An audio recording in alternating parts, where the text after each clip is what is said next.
Volume study 4 ಯೆಹೋವನ ಮುಯ್ಯಿ ತೀರಿಸುವ ದಿನದ ಹರ್ಮೆಗೆದೋನ್ ಯುದ್ಧ. ಅಧ್ಯಾಯ 7 ರಾಷ್ಟ್ರಗಳು ಒಟ್ಟುಗೂಡುವುದು ಮತ್ತು ದೇವರ ರೌದ್ರದ ಮಹಾ ಬೆಂಕಿಗಾಗಿ ಅಂಶಗಳ ಪೂರ್ವ ಸಿದ್ಧತೆ.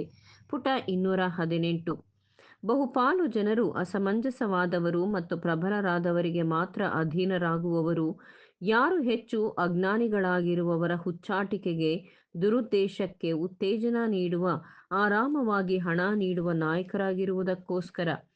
ಅಜ್ಞಾನವಿರಲಿ ಅಥವಾ ಕೆಟ್ಟ ತಿಳುವಳಿಕೆ ಇರಲಿ, ಪೂರ್ತಿಯಾಗಿ ಒಂದರ್ಧ ಸಲಹೆಗಳನ್ನು ಒಪ್ಪಿಕೊಂಡಿರುವ ಮತ್ತು ಜಾರಿಗೆ ತಂದಿರುವುದು.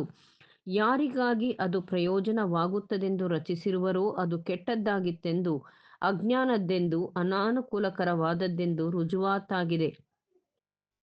ಅನುಮಾನವಿಲ್ಲದೆ ದೊಡ್ಡ ಮೊತ್ತದಲ್ಲಿ ತೊಂದರೆಯು ಅವರ ಸಂಖ್ಯೆ ಮತ್ತು ಧೈರ್ಯವನ್ನು ಪ್ರತಿನಿಧಿಸುವಂತೆ ಮನುಷ್ಯನ ತೋಳ್ಬಲದ ಮೇಲೆ ಆತುಕೊಂಡಿರುವುದು. ಅವರು ಮೇಲಣಿನಿಂದ ಬರುವ ಜ್ಞಾನವನ್ನು ನಿರ್ಲಕ್ಷಿಸುವವರಾಗಿದ್ದಾರೆ.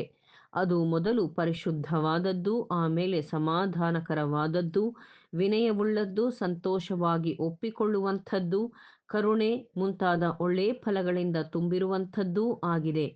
ಅದರಲ್ಲಿ ಚಂಚಲವೂ ಕಪಟವೂ ಇಲ್ಲ. ಯಾಕೋಬ 3:7. ಪರಿಣಾಮವಾಗಿ ಅವರು ಬಲ, ಪ್ರೀತಿ, ಶಿಕ್ಷಣಗಳ ಆತ್ಮವನ್ನು ಮಾರ್ಗದರ್ಶಿಸಲು ತೆಗೆದುಕೊಂಡಿಲ್ಲ. 1 ತಿಮೋಥಿ 1:7.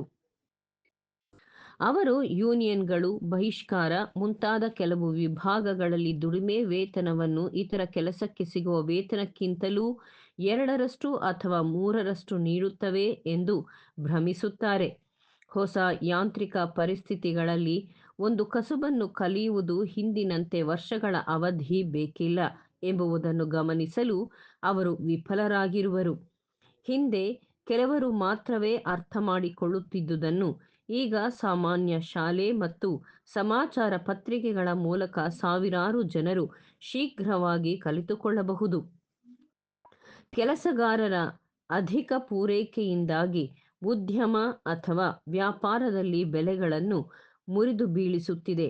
ಹಾಗಾಗಿ ಮತ್ತಷ್ಟು ಜನರನ್ನು ಸ್ಪರ್ಧೆಗೆ ಇಳಿಸಿ ಸುಲಭದ ಮತ್ತು ಹೆಚ್ಚು ವೇತನ ತರುವ ಬೇರೆ ಉದ್ಯೋಗದ ಮಾರ್ಗಕ್ಕೆ ನಡೆಸುತ್ತಿದೆ ಮತ್ತು ಅಂತಿಮವಾಗಿ ಸಂಖ್ಯೆಗಳ ಅಂತಹ ಒತ್ತಡವು ತಡೆಯಲಾಗದ್ದಾಗಿದೆ. ಹಿಂದೆ 1 ಅಥವಾ 2 ಕಾಸಿಗಾಗಿ ದುಡಿಯುತ್ತಿದ್ದ ಜನರು ಈಗಿನ ಪರಿಸ್ಥಿತಿಯಲ್ಲಿ ಬೇರೆಡೆ ದಿನಕ್ಕೆ 3 ಅಥವಾ 4 ಕಾಸು ದೊರೆಯುವಾಗ ಅದನ್ನು ಒಪ್ಪಿಕೊಳ್ಳುತ್ತಾರೆಯೇ ಹೊರತು ಹಿಂದೆ ಉಳಿದು ಹಸಿವನ್ನು ತಡೆಯರು ಮತ್ತು ತಮ್ಮ ಕುಟುಂಬಗಳನ್ನು ಹಸಿವೆಗೆ ತಳ್ಳರು. ಪರಿಸ್ಥಿತಿಗಳು ಅನುಕೂಲಕರವಾಗಿರುವವರೆವಿಗೂ ಕಾರ್ಮಿಕ ಪೂರೈಕೆಯು ಬೇಡಿಕೆಗಿಂತ ಕಡಿಮೆ ಅಥವಾ ವಸ್ತುಗಳ ಬೇಡಿಕೆ ಪೂರೈಕೆಗಿಂತಲೂ ಹೆಚ್ಚು. ಕಾರ್ಮಿಕ ಯೂನಿಯನ್ಗಳು ತನ್ನ ಸದಸ್ಯರಿಗೆ ಉತ್ತಮ ವೇತನ, ಅನುಕೂಲಕರ ಕೆಲಸದ ವೇಳೆಗಳು ಮತ್ತು ಕೆಲಸ ಮಾಡುವ ಕಡೆ ಆರೋಗ್ಯಕರ ವಾತಾವರಣವನ್ನು ಪೂರೈಸಿ ಸಾಕಷ್ಟು ಒಳ್ಳೆಯದನ್ನು ಮಾಡಬಹುದು ಮತ್ತು ಮಾಡುತ್ತಾರೆ. ಆದರೆ ಈ ವಿಷಯದಲ್ಲಿ ಹಿಂದಿನದ್ದನ್ನು ತೀರ್ಮಾನಿಸಿ ಮುಂದಿನದ್ದನ್ನು ತಪ್ಪಾಗಿ ತೀರ್ಮಾನಿಸಬಾರದು ಹಾಗೂ ಯೂನಿಯನ್ಗಳನ್ನು ಅವಲಂಬಿಸಿ ಪೂರೈಕೆ ಮತ್ತು ಬೇಡಿಕೆಯ ನಿಯಮಗಳೊಡನೆ ಪ್ರತಿಕ್ರಿಯಿಸಬಾರದು. ಕೆಲಸಗಾರರು ತಮ್ಮ ಒಂದೇ ನಿರೀಕ್ಷೆಯಾದ ಕರ್ತನನ್ನು ಎದುರು ನೋಡಲಿ, ಶರೀರ ಬಲದ ಮೇಲೆ ಆತುಕೊಳ್ಳದೇ ಇರಲಿ. ಮುಂದಿನ ಶೀರ್ಷಿಕೆ ಪೂರೈಕೆ ಮತ್ತು ಬೇಡಿಕೆಯ ನಿಯಮ ಎಲ್ಲರ ಮೇಲೂ ನಿಷ್ಠುರ ಉಂಟುಮಾಡುತ್ತದೆ. The law of supply and demand inexorable upon all.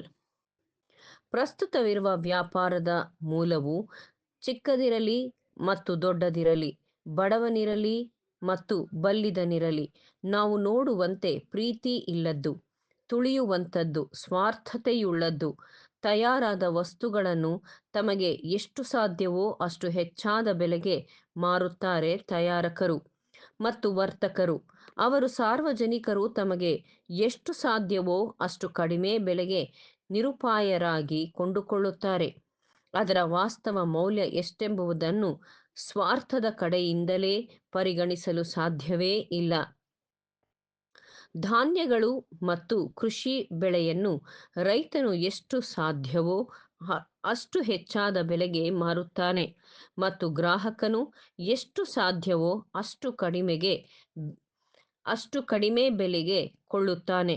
ಅಂತೆಯೇ ಶ್ರಮ ಮತ್ತು ನೈಪುಣ್ಯತೆಯನ್ನು ಅವರ ಉದ್ಯೋಗದಾತ ಆಜ್ಞಾಪಿಸುವ ಬೆಲೆಗೆ ಮಾರುತ್ತಾನೆ.